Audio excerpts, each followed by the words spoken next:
சகோதரர் பக்சிங் அவர்களின் ஊழியத்திலிருந்து விடாய் துணிக்கேற்ற வார்த்தைகள். நவம்பர் மாதம் 21ஆம் தேதி.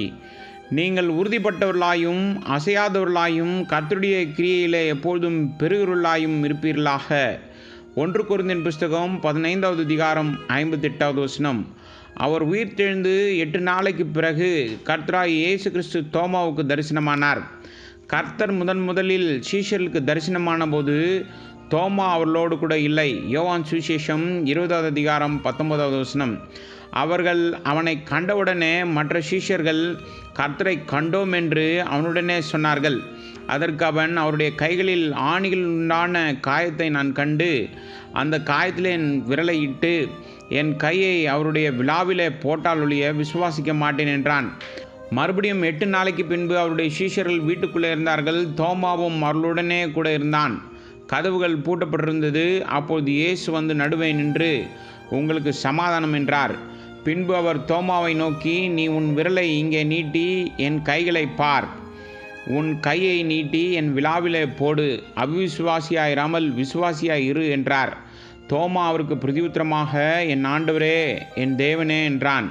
அதற்கு இயேசு, தோமாவே, நீ என்னை கண்டதினாலே விசுவாசித்தாய்.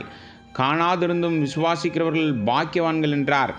ஆகவே அவருடைய உயிர்த்தெழுதலின் வல்லமையை நாம் அனுபவிப்போம். எப்பொழுதென்றால், அவருடைய வார்த்தையை நாம் எளிய விதத்தில் குழந்தை போன்ற நம்பிக்கையோடு விசுவாசிக்க வேண்டும். மேலும் நமது ஆத்ம திருப்திக்காகவோ நம்முடைய சொந்த உணர்வுகளுக்காகவோ அடையாளங்களையும் கனவுகளையும் சார்ந்து நாம் காணப்படக்கூடாது.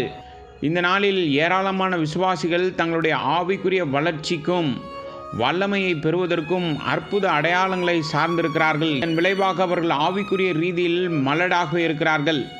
அவருடைய வாக்குத்தத்தங்களை சொல்வதிலும் அவருடைய வார்த்தையை படிப்பதிலும் ஒவ்வொரு காரியத்திலும் கேள்வியின்றி அவருக்கு கீழ்ப்படிவதிலும் நாம் எளிமையான விசுவாசத்தை கடைபிடிக்கும் போது அவருடைய வல்லமையை அனுபவிக்கும் பாக்கியத்தை நாம் பெறுவோம்.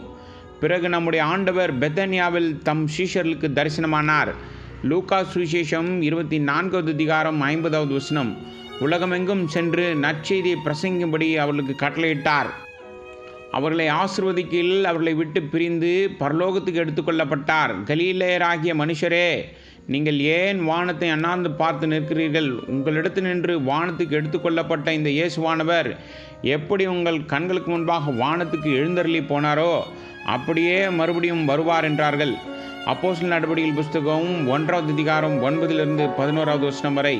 இவ்வாறு அவர்கள் அவருடைய பரமேறுதலின் சாட்சிகளாக மாற்றப்பட்டார்கள் மற்றும் அவருடைய 2வது மகிமையான வருகையின் வாக்குத்தத்தம் அவர்களுக்கு கொடுக்கப்பட்டது. யோவான் சுவிசேஷம் 14வது அதிகாரம் 3வது வசனத்தின்படி அவர் தமக்கு சொந்தமானவர்களை ஏற்றுக்கொள்ள திரும்ப வருவார். தேவனுடைய திட்டத்தின்படி சுற்றியுள்ள ஜனங்களுக்கு நற்செய்தியை பிரசங்கிப்பதன் மூலமும் உயிர்த்தெழுதலின் வல்லமையை நாளுக்கு நாள் நாம் அனுபவிக்க முடியும்.